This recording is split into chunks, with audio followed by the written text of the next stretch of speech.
Mobile پر تلاوت کے آداب۔ آج کل موبائل پر جو قرآن مجید کی تلاوت کی جاتی ہے یہ کیسا ہے، اس بارے میں کیا حکم ہے اور اس کی کیا شرائط و آداب ہیں؟ راشد صاحب کراچی سے۔ جائز ہے، بہتر تو یہی ہے کہ مصحف میں قرآن کی تلاوت کی جائے، تو تواتر سے اسلاف سے منقول ہے، اس کی ایک الگ برکت ہوتی ہے، خود آپ کو محسوس ہوگا اس کی ایک روحانیت۔ لیکن بہرحال موبائل پہ بھی جائز ہے، تو اس کے آداب کیا ہیں؟ موبائل پہ تو علماء کا اختلاف ہے کہ بغیر وضو کے آپ اس پیج کو ہاتھ لگا سکتے ہیں یا نہیں لگا سکتے۔ میرا خیال ہے بنوری ٹاؤن کا فتویٰ یہی ہے کہ وہ جو پیج ہے نا جو آپ نے موبائل پہ قرآن کا کھولا ہوا ہے، اس کو آپ ٹچ نہیں کر سکتے بغیر موبائل کے، یعنی اس پیج پہ ہاتھ نہیں موبائل تو پکڑیں گے آپ لیکن اس پیج پہ ہاتھ نہ لگائیں۔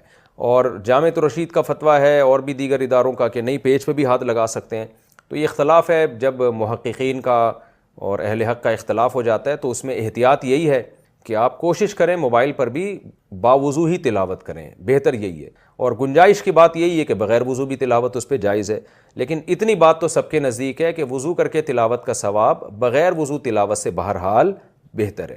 اور ایک اہم بات یہ بھی ہے کہ اگر آپ حافظ ہیں یا قرآن حفظ کر رہے ہیں اور بار بار آپ کو قرآن دہرانا پڑتا ہے اور بار بار وضو کے چکر میں آپ کو یہ خطرہ ہے کہ میں تلاوت سے ہی رہ جاؤں گا، تو پھر بغیر وضو ہی پڑھ لیں، پڑھیں ضرور بہرحال۔ باقی اور مزید آداب یہ ہیں کہ ایسے نہ پڑھا جائے، موبائل پہ تلاوت نہ کی جائے کہ جیسے کوئی ناول پڑھ رہے ہیں آپ، ٹانگ پہ ٹانگ رکھ کے آڑے ترچے بیٹھ کے عجیب طریقے سے، تو یہ ٹھیک نہیں ہے۔ تو بیٹھ کے پڑھیں، تمیز سے پڑھیں، لیٹ کے بھی گنجائش ہے، بعض دفعہ بیٹھنا مشکل ہوتا ہے لیکن لیٹنے کا بھی پھر مہذب طریقہ بھی ہوتا ہے نا لیٹنے کا، آڑے ترچے نہ لیٹے ہوئے ہوں، الٹے اوندھے نہ لیٹے ہوئے ہوں، یہ پھر نامناسب ہے۔ اور جب پیج کھلا ہوا ہو نا، اس پہ پیج پہ قرآن کی آیتیں ہوں تو اس پیج کا بہرحال اس وقت احترام کریں۔ ایسا نہ ہو کہ وہ پیج قرآن کا کھلا ہوا ہے اور آپ الٹا رکھ کے چلے جائیں بیٹھنے کی جگہ پہ، تو وہ پھر اس پیج کی ان آیتوں کی بہرحال بے ادبی ہے، کیونکہ ادب کا تعلق عرف سے ہے۔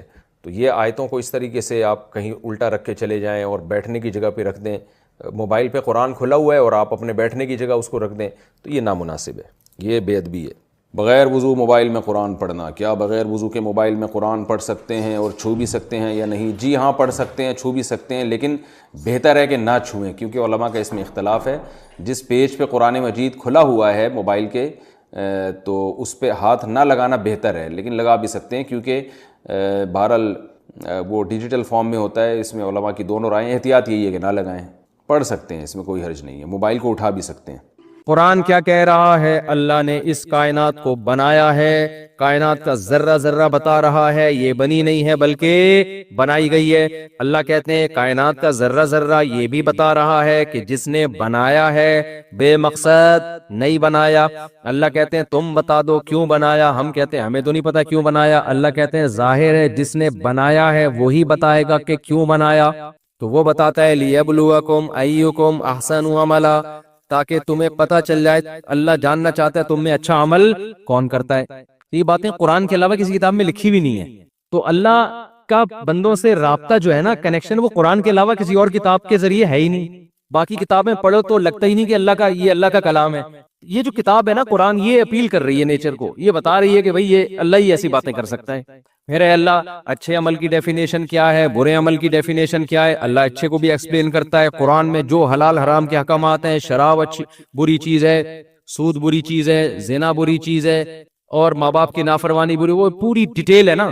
کتوں کو وراثت دینا بری چیز ہے، یوصیکم اللہ فی اولادکم، تمہاری وراثت اولاد میں جائے گی، حکومت کے پاس نہیں جائے گی، بینکوں میں نہیں بند ہوگی، بینک ہڑپ نہیں کر سکتا، بچوں میں جائے گی، بیوی میں جائے گی، بیوی کو اتنا، تو پوری ڈیٹیل۔ پھر نماز روزے کے احکامات، یہ ایسا اللہ اور بندے کا کنیکشن ہے نا قرآن کے ذریعے کہ یہ کنیکشن قرآن کے علاوہ کوئی اور کتاب کراتی نہیں ہے۔ تو قرآن کہہ رہا ہے کائنات کا ذرہ ذرہ جب غور کرو گے نا تو نتیجہ یہی نکلے گا کہ یہ کلام محمد صلی اللہ علیہ وسلم کا گڑا ہوا کلام نہیں ہے، یہ اس خدا کا کلام ہے جس نے اس کائنات کو بنایا۔ سمجھ میں آ رہی بات؟ فلا اقسم بما تبصرون وما لا تبصرون انه لقول رسول کریم وما هو بقول شاعر۔ میں اگلی آیت پہ چلتا ہوں تاکہ ایسا نہ ہو بچپن سے جو آیت چل رہی ہے بڑھاپا بھی اسی پہ جا کے ختم ہو۔ تو اگلی آیت پہ آ جاتا ہوں۔ اللہ تعالیٰ فرماتے ہیں، تھوڑی دیر ٹھہر جاؤ میرے بھائی، اللہ تعالیٰ نے یہ نہیں فرماتی، میں فرما رہا ہوں۔ اللہ تعالیٰ اذان ابھی ٹھہر جاؤ، 5 منٹ لیٹ اذان ہوگی۔ اللہ تعالیٰ فرماتے ہیں وما هو بقول شاعر، یہ کسی شاعر کا کلام بھی نہیں۔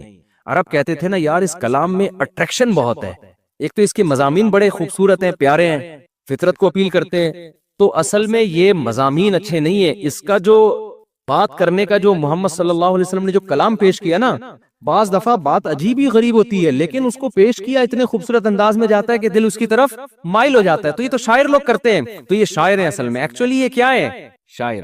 تو ان کو کلام پڑھنا بڑی دسترہ سے، بات ایسے خاندانی انداز سے کرتے ہیں کہ معاذ اللہ غلط بھی ہوتی ہے تو دل اس کی طرف مائل، حالانکہ وہ غلط ہوتی نہیں ہے. تو قرآن نے اس کا جواب دیا، وما هو بقول شاعر قلیلا ما تؤمنون، تم بہت کم ایمان لے کر آتے ہو، یعنی تم ایمان لانا چاہتے ہی نہیں ہو. ورنہ غور کرو تو نہ شاعروں کے حالات ایسے ہوتے ہیں، نہ شاعروں کا کلام ایسا ہوتا ہے. سورہ شعراء میں اللہ نے اس کو اور تفصیل سے بیان کیا. اللہ فرماتے ہیں وَالشُّعَرَاءُ يَتَّبِعُهُمُ الْغَاوُونَ، شاعروں کی علامت کیا ہے؟ تم سروے کرو گے نا تو شاعروں کو فالو کرنے والے لوگ بھی شاعروں جیسے ہی عجیب و غریب ہوتے ہیں. وہ اتنے میچور نہیں ہوتے، ان کی زبان سے نکلنے والے کلام میں اتنی صداقت نہیں ہوتی. الم تر انہم فی کل وادی یہیمون ویقولون ما لا یفعلون، شاعروں کے جو دعوے ہوتے ہیں اس پر ان کا اپنا عمل نہیں ہوتا. شاعری تو ایک تخیلاتی دنیا ہے نا، رائی کا پہاڑ بنا دیا. تو محمد صلی اللہ علیہ وسلم نے آج تک کوئی ایسا کلام کیا جس پر خود عمل نہ کیا ہو یا رائی کا پہاڑ بنا کے پیش کر دیا ہو؟ شاعر کیسی لمبی لمبی پھینک رہا ہوتا، اپنی محبوبہ کی زلفوں کی تعریف کرے گا، آدمی کہے گا محبوبہ چھوڑ زلفیں لے جا بھائی تو گھر. یہ ہوتا ہے کہ نہیں ہوتا؟ خالی زلفیں ہی لے جاؤ بھائی. تو کیا کچھ تعریف نہیں ہوتی نا شاعروں کے کلام میں. مبالغہ، جب تک مبالغہ آرائی نہیں ہوتی شعر نہیں بنتا. یہ تو شاعری کا ایک وصف ہے. تو اللہ کہتے ہیں ان کے کلام میں تمہیں کون سا مبالغہ نظر آ رہا ہے؟ جو ان کی جو باتیں ہیں کہ ماں باپ کے ساتھ اچھا سلوک کرو، ان کے سامنے اف نہ کرو، وبالوالدین احسانا وبذی القربى والیتامى والمساکین، اور سود کے احکام ہیں، اس میں وراثت کے احکام ہیں، نکاح طلاق کے احکام ہیں، حج کے احکام ہیں، نماز کے اوقات بیان کیے گئے ہیں. شاعروں کے کوئی اس طرح کا کبھی دیکھا آپ نے شاعروں کا کلام؟ شاعر تو مبالغہ آرائی کر رہے ہوتے ہیں. تو آگے اللہ نے فرمایا کہ وما هو بقول شاعر قلیلا ما تؤمنون ولا بقول کاہن، یہ کاہن کا کلام بھی نہیں ہے. کاہن نہ ایسی باتیں کرتے تھے جو لوگوں کے مینٹل لیول سے اوپر کی. لوگ کہتے ہیں بھائی بہت پہنچے ہوئے لوگ ہیں بھائی، اف، تو لوگ ان کی طرف مائل ہوتے تھے. تو یہ کہتے ہیں محمد صلی اللہ علیہ وسلم بھی کاہن ہے. تو اللہ نے اس بات کو بھی واضح کیا کہ تم غور و فکر نہیں کرتے، نصیحت حاصل نہیں کرتے. اگر نصیحت حاصل کرو تو تمہیں پتہ چل جائے کہ محمد صلی اللہ علیہ وسلم کاہن اور جادوگر ٹائپ کی چیزیں ہوتی ہیں نا، پھینکنے والے لمبی لمبی. کاہنوں کے کپڑے گندے میلے اور دعوے سندل محبوب آپ کے قدموں میں، یہ پڑھو گے یوں ہو جائے گا، یہ کرو گے یوں ہو جائے گا.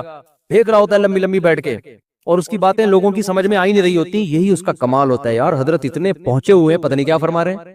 آپ روحانی عاملوں کے ذرا یوٹیوب پہ ویڈیوز دیکھیں نا، دیکھیں نہیں ان کی ویوز بڑھتے ہیں اس سے.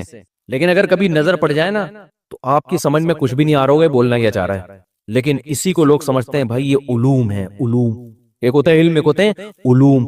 اوپر بہت پہنچے ہوئے ہیں یار، یہ باتیں ہماری مینٹل لیول سے اوپر کی. تو اللہ نے فرمایا کہ محمد صلی اللہ علیہ وسلم کی تعلیمات الحمدللہ رب العالمین، یہ کلام ہے نا، تمام تعریفیں اس اللہ کے لیے جو تمام جہانوں کا پالنے والا، الرحمن بڑا مہربان، الرحیم نہایت رحم کرنے والا، مالک یوم الدین روز جزا کا مالک. یہ کون سا ایسا کلام ہے؟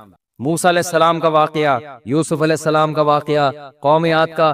کوئی کاہن آج تک ایسا خوبصورت کلام نہیں لے کر آئے. کسی جادوگر کو لاؤ، تھوڑی دیر میں تمہیں باولا نہ ہو جاؤ نا اس کی باتیں سن سن کے، اتنے جنات جلا دیے.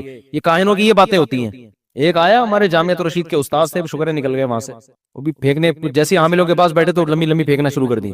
ایک دن میرے ساتھ کھانے پہ بیٹھے، مجھے کہنے لگے ان پہ بھی جنات تھے، میں نے ہٹا دیے. میں نے کہا ان سے تو احترام میں نہیں بول سکا، بولنا چاہ رہا تھا تیرے باپ میں بھی طاقت ہے نا، تو 2-4 دن ابھی لا کے دکھا دے تو خالی یہاں پہ فضول جنات بگائے تو نے. پھر ایک دن کہنے لگا میں نے 10 لاکھ جنات جلائے ہیں. میں نے کہا ہمارے یہاں گیس نہیں آ رہی ہے، چولہا جل نہیں رہا ہے، ایک ماچس کی تیلی جلانا مشکل ہو رہا ہے، اور اس نے 10 لاکھ اتنا پھینکو تو ڈاروین بھی نہیں تھا بھائی. اور لوگ متاثر ہوتے ہیں جن جلا رہے ہیں بھائی، جن جلا رہے ہیں بھائی. تو یہ پھینکو ہیں، ان تلوں میں تیل نہیں ہے، ان کو آپ لفٹ نہ کراؤ بھوک سے مر جائیے. حقیقت ہے، یہ تو ہمارے اور آپ کے عقیدت میں پیسے مل رہے ہوتے ہیں ان کو، ورنہ تو مر جائیے. اور اس میں بار بار کہتا ہوں دیوبندی بریلوی کا فرق نہیں کیا کرو کہ وہ تبلیغی ہیں تو وہ دیوبندی ہے. سب ایک جیسے ہوتے ہیں، یہ ایک ہی جیسے ہوتے ہیں. یہ کوئی علم ہی نہیں ہے، علوم کہاں سے ہو گئے. تو اب کیا ہے کہ قرآن نے کیا کہا، ولا بقول کاہن، بھائی کاہنوں کی باتیں ایسی نہیں ہوتی.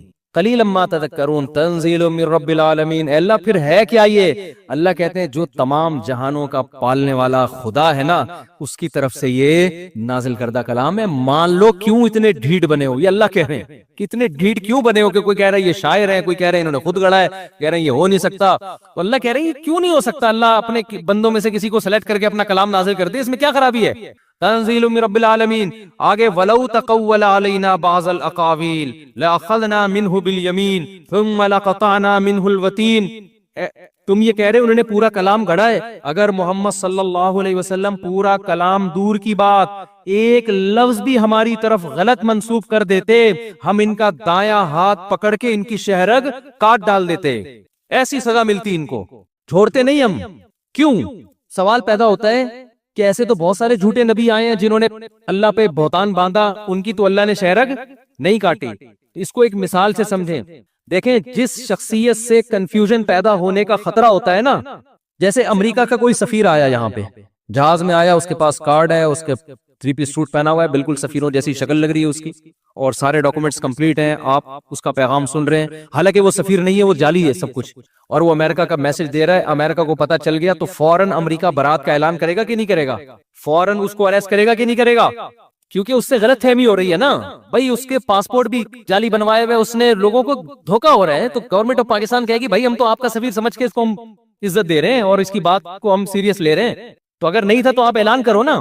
تو فوراً امریکہ اعلان کرے گا بھائی میرا کوئی سفیر وفیر نہیں ہے, یہ ایسی جعلی پاسپورٹ بنا کے آیا ہوا ہے, ایسی گندے نالے سے اٹھ کے آئے, کوئی اس سے میرا تعلق نہیں ہے, اور اس کو طبیعت سے سزا بھی ملے گی. لیکن اگر کوئی بھنگی اڑے آئے, دھوتی پہنی ہوئی ہے, بنیان پہنا ہوا ہے, جھاڑو ہاتھ میں, اسلام آباد جا رہا ہے, بولے میں امریکہ کا سفیر ہوں, میں کیا ہوں؟ امریکہ کا سفیر ہوں. حکومت پاکستان نہ تو اس کو لفٹ کرائے گی اور نہ امریکہ اس کی برات کا اعلان کرے گی. کیوں؟ گیٹ اپ سے لگی نہیں رہا کہ یہ کوئی سفیر ہے, کوئی پرینک کر رہا ہوگا, کوئی ڈرامہ کر رہا ہوگا. ہمیشہ اس کی نفی کی جاتی ہے جس کے گیٹ اپ سے, جس کے اسٹائل سے دھوکا ہونے کا خطرہ ہو. محمد صلی اللہ, ہر پیغمبر کا اپنا ایک گیٹ اپ ہوتا ہے, وہ 3 پیس سوٹ اور ٹائی سے نہیں. پیغمبروں کی سیرت بے داغ, زندگی بھر کبھی انہوں نے جھوٹ نہیں بولا ہوتا, ان کی تعلیمات اٹریکٹ کر رہی ہوتی ہیں, نیچر کو اپیل کر رہی ہوتی ہیں. تو ایسی شخصیت جب اللہ کا یہ کہنا کہ مجھ پر وحی نازل ہوتی ہے